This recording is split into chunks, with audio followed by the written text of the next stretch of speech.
Hi, my name is Lilith Pambugyan.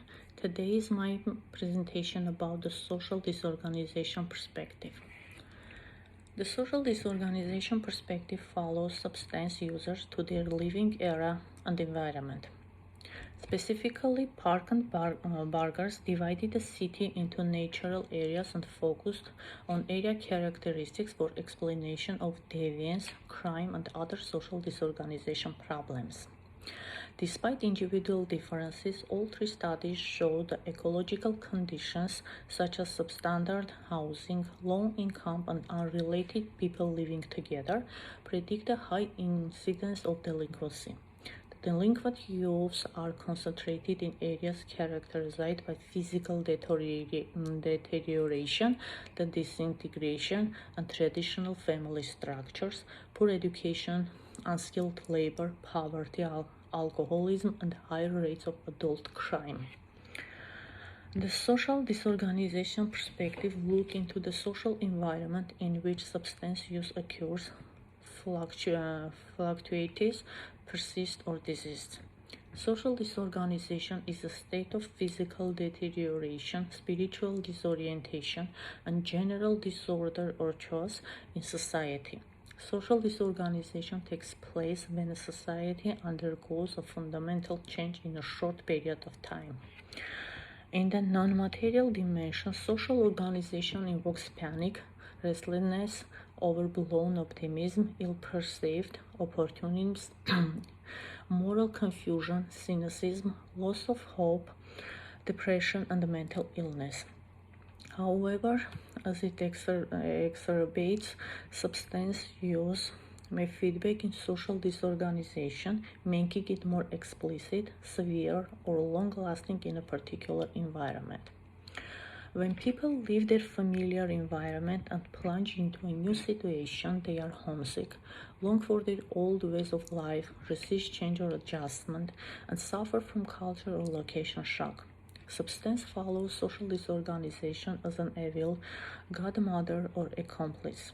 As a godmother, substance promises losers, sufferers, drug addicts, and other desperate people hopes for success, relief from pain, or treatments toward recovery. Substance users are social voices, representatives, or witnesses of disorganized families, neighborhoods, communities, and societies. In the contemporary era, although some developing countries enjoy relatively long political stability, economic prosperity, and cultural consistency, substance use still remains high among citizens of those nations. Across the globe, substance use skyrockets in countries that undergo transformations from the civil war to national construction, from this dictatorship to democracy, from tradition to modernity, from isolation to integration, from purism to pluralism, from control to market economies, and from poverty to development.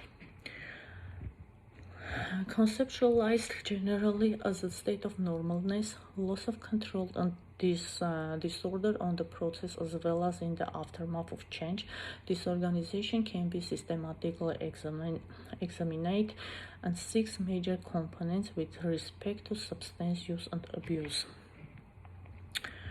In contemporary society, as change takes place constantly and instantly by way of scientific discovery and technological invention, disorganization and reorganization can be part of ordinary life for any individual, organization, community, and even a whole country. At the individual level, change may occur unilaterally, collaterally, or multilaterally, with or without interaction in physical, psychological, interpersonal, and social dimensions. Adolescence, as a tumultuous period of time in life, usually features initiation, experimentation, and problematic experiences substance use. The senior stage, accompanied by social isolation and poor health, may witness increasing dependence on substance, including prescription drugs. Caught in unfavorable change, one may turn to substance use as a coping strategy and mechanism. Change at the social level involves family, group organization, community, cultural, or the entire society. A pro-substance attitude by parents, organizational stakeholders, community leaders, and celebrities may fuel interest by children, employees, residents, and the general public in substance and substance use. Providing vocational training for disadvantaged residents and expanding job opportunities to empower impoverished communities may reduce drug dealing and use in whole city. The other group consists of people who are forced out of employment, marriage, or family, or transferred from one school, one job assignment, or one foster care environment to another.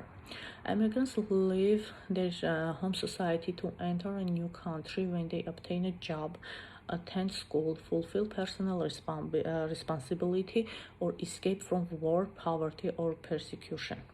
Substance and substance use can come as a natural companion and automatic choice when immigrants, as they so often do, suffer from personal loneliness, family collapse, job discrimination, economic deprivation, and social mistreatment in a territory where they are identified as aliens. Most important ordinary people who form the mass of social dynamics are the ultimate creators, unforced and sufferers of constant and instant change.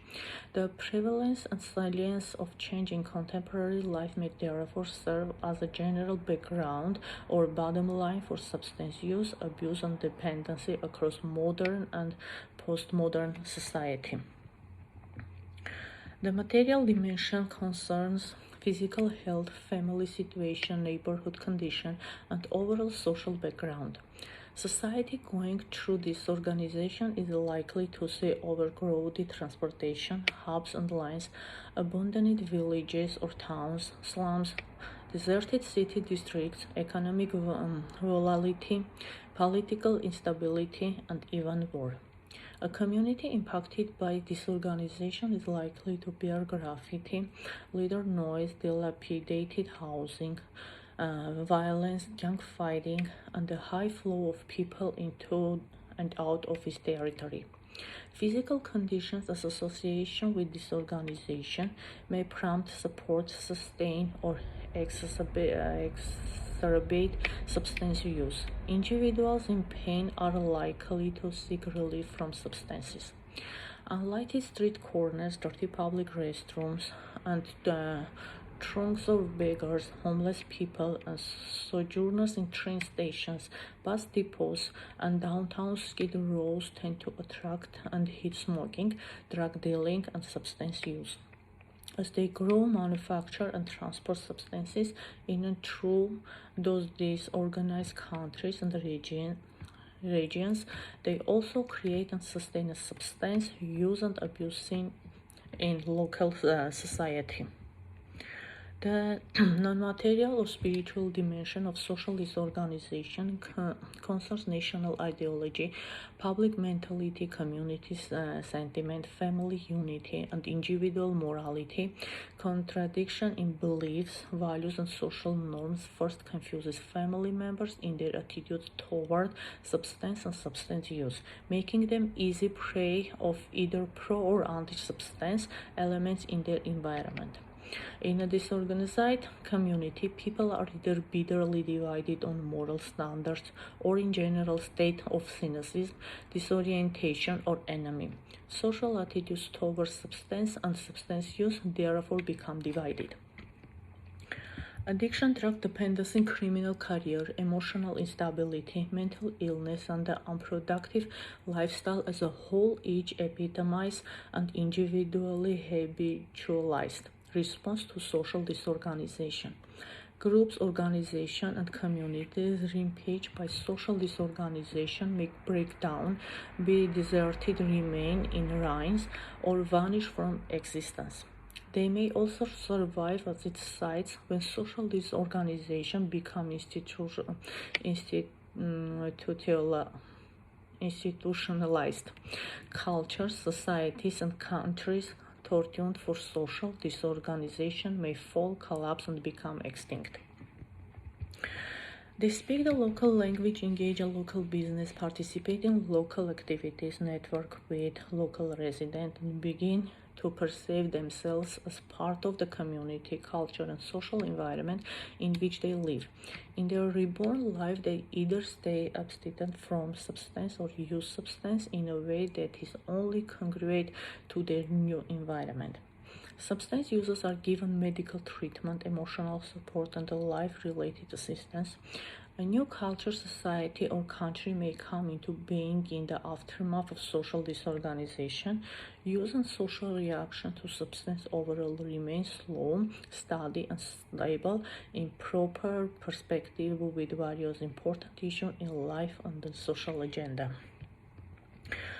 The normally recognized or suspected sequence in that environment changes. Suddenly, individuals fall into maladaptation or misadjustment. Normative control loosens, while physical conditions deteriorate and substance use begins or increases as people struggle in fear, uncertainty, and pain. Change is constant in terms of social progress and individual maturation. It is inconstant in terms of personal disruption and social disorganization. For example, in refugee camps, refugees running away from war, natural disasters, economic hardship, or political persecution can be studied through face-to-face interviews or self-administrative surveys to see if substance use is reduced, contained, increased, or worsened when they are not only cut off from their old environment but also restricted from assimilating into their new society. Most important, constant monitoring or contemporaries through regular opinion polls and ad hoc research surveys can provide critical insights about substance use, social change, and their interaction across a culture, a country, a region, and even the whole world. In causing experiment designed individual families, organizations, neighborhoods, culture, countries, or historical periods are identified or comparable groups to see if social disorganization causes and accounts for the difference in substance use and other deviation that major characteristic variable pertaining to the compared groups remain constant or identical. If an increase in substance use is found in one society but not the other, the change may be legitimately attributed to the widespread breakdown of public enterprises, massive unemployment, and the difficult rise of market-driven business and the wars in the process of economic reform. The social disorganization perspective places substance use in the changing social environment. The contextual, systematic, and dynamic approach is taking theoretical analysis can have profound implication and impact for policy and social actions towards substance and substance use. In the spirit of the social disorganization perspective, public health officials and professionals react to substance use as an epidemic, not an individual act. To intervene in substance use, health officials and professionals customize treatment in congruence with the cultural, ethnic, and emotional needs of their clients and patients and deliver it directly to the family, group, or community impacted by social disorganization. Social control agencies and agents can benefit from the social disorganization perspective by changing their focus from individual to community, from intervention or prevention, and from coercive control to social support. Law enforcement agencies and agents serve as public models and examples for the sanctity of law, authority, and social order. The community feels the strongest need to recognize itself from this organized experience. To recognize a community, residents need to overcome their own stereotypes about themselves. It is important that residents in a community open up to the outside world, welcoming newcomers and embracing positive interventions. It worsens when people take refuge in their localized claves, refusing intervention from the outside. Treatment for and control of various social problems require resources and effort beyond the community. It is only through working with medical or social control authorities that people can effectively contain or eliminate those salient abstinence problems in their community. While it cannot nor should it resist the overall social change it creates with many other social institutions, an organization can and should assist its members in their individual adjustment to change. By taking both preventive and corrective measures, an organization can obviously help its members reduce or eliminate their individual risk for social disorganization and its related deviation, including substance use and abuse. It can create job and extend work opportunities to members of community. The social disorganization perspective explores the social environment and its critical change for answers the insights on substance use and abuse. The social disorganization perspective highlights the importance of social forces and institutions versus individual choices and reaction in the study of substance use and abuse. It provides practical direction on how to prevent or reduce substance use and abuse in a changing social environment. Thank you.